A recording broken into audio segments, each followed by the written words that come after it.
Junior, whatever they call them these days. My cup's run out. Look, I've literally... Ben, you have the floor. Hello. Welcome to Full Hello. Record Jacket, Phil and Ben. Hello, And hello, Ben hello. just said to me, we just made a show, and Ben said, quick, press record again.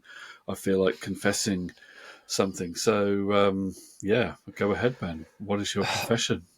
Phil, you admitted to the world that you basically like Pink Fairy Dice, as in you like Taylor Swift.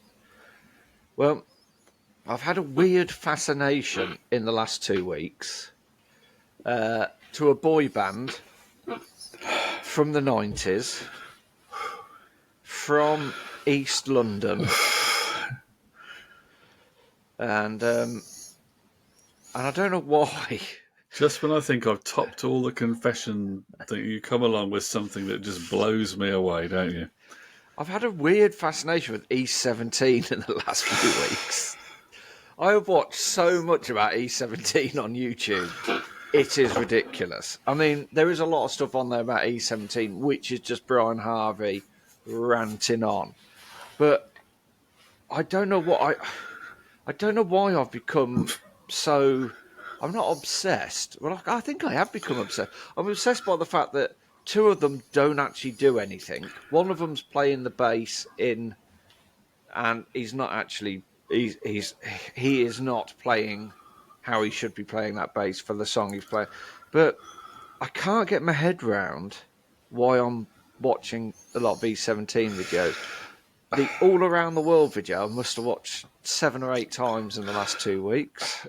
Is there a term for this? Because this is partly down to YouTube, isn't it? Because once you watch something on YouTube, it then thinks you want to watch that again. Yeah, the algorithm kicks in. That kind of thing. So then it suggests something also by that act, and then you watch that. And then it thinks, oh, he's watched 2 videos by E17. He's obviously an even bigger fan than we thought. So then it suggests more and more and more. No. And it just... Is there a word for that? Yeah, idiocy. YouTube. No, I'll tell you what a lot of it is down to. I think I watched one of Brian Harvey's clips. It's on one of the YouTube shorts where he's having a rant. And I was just, and obviously we all fall on hard times. We have periods in our life where we're successful, periods in our life when we're not successful. And my head can't get round the fact that this was a guy who was on top of the pops, helped to sell 16 million records and all this sort of stuff. And he's now on, he's on benefits because obviously he's not well. He's got challenges, etc. And then I look at the other two, like the Tony and Terry, and I know Terry's still touring with E17, even though it's not E17. And Terry, is it? No, not Tony. No, Tony, not Tony. It's John. John Hendy is a roofer and got his own roofing business. And I just can't get my head around it, that these were massive when I was a kid. And now they're, obviously Tony Mortimer's okay because he wrote all of the songs, etc. Yeah, I mean, you were a kid at the time. Well, how old were you when they started, when they were massive? What was it, about 92, I think, or not 92, 93, I think, House of Love and that came out.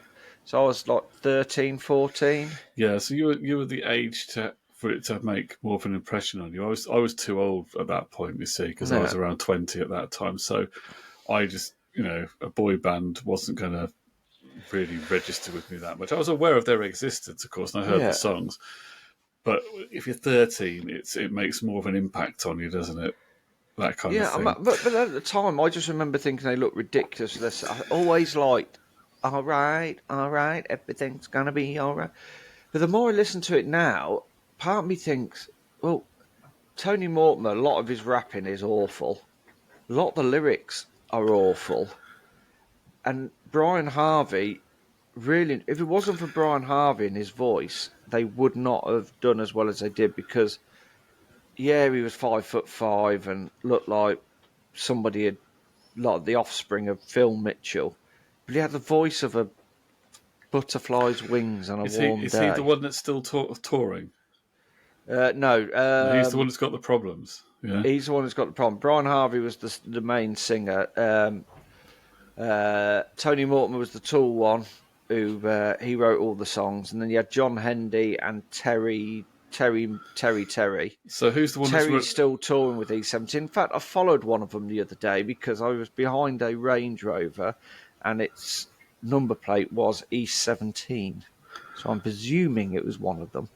It wasn't Brian Harvey. Could have been Tony Mortimer or Terry. So did you go and see them? Because our local Christmas lights were switched on by E17, By E17 last Christmas. they were. So who was in the original band that's still in that then? Just one of them? Terry. And I think the only thing that Terry ever did was in the song All Around the World. He's the one who sings from the north to the south to the east to the west to the home I love best. So the guy who wasn't the main vocalist is now running the touring version of the band. Yeah. Okay, that's interesting. Yeah, because they did turn on the Christmas. I think they played. Remember Flashman's nightclub? Yeah, I'm pretty sure around 98. So after Tony Mortimer left the band, the principal songwriter, I'm pretty sure E17 played Flashman's rugby that day. Not that day, but played Flashman's in rugby. But I don't know why I've got this weird fascination. I even watched. Do you remember the Ozone? Remember the TV show Ozone? No. It was like Andy Peters, and it was like a pop sort of. Last night, I was just about to go to bed, 11:30. I ended up watching 52 minutes of the Ozone E17 special. And I think it's because my brain can't get its head round the fact that these people are massive. They sold all these albums, and now they are just, just no better off than I am, which I just find just crazy. But I think that's what I think it's sort of what they call a little bit of a macabre fascination with it all. I think. I don't know how much money they individually made at the time, because of course a lot of these boy bands and artists have been ripped off, a lot of the money has gone to the record company. I mean, were they songwriters at all? E17. Well, Brian Harvey once said the most money he ever had in his bank account was £80,000. But Tony Mortimer was the main songwriter. He wrote all of the songs. A couple of them have had songwriting credits on various tracks on the sort of latter albums. Right. Did they write that Christmas song?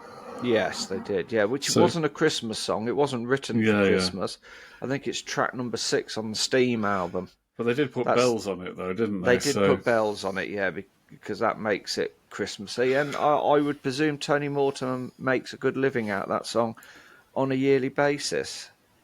And the only other thing that sticks in my mind about E17 is when I used to come and help you out with the hospital radio, when we used to do that, was they actually had the vinyl of the E17 song Thunder, which was like a disc, but then it had this like big triangle bit sticking out of it like a lightning bolt. Yeah. So, yeah, and I always remember that. But yeah, I don't know why, I am confessing, I don't know why it's been sticking in my mind. I don't know why I'm mildly fascinated with them. I think Brian Harvey, I know they, it all kicked off when he said about taking 12 ecstasy tablets in a night, not long after the Leah Betts thing. And basically he had his career, the rug pulled from his feet, really, for, he was only about 21, 22 for some, silly comments that he made. But I think he did have a really good voice. I'm actually kind of, yeah. So are there any tracks by E17 that are actually good or that you enjoy? You might as well do the full confession now. Steam. I don't mind Deep. Deep's got a, what was that song which had the Spandau Ballet sample in it? PM Dawn. Set Adrift on Memory Bliss. That's the one. But there's a song called Steam, which has got a very sort of that sort of feel to it. It's Alright. It's a really good song. House of Love. another great song. All Around the World, another great song. I'm just having a look to House of Love. Yeah, that's great. All right.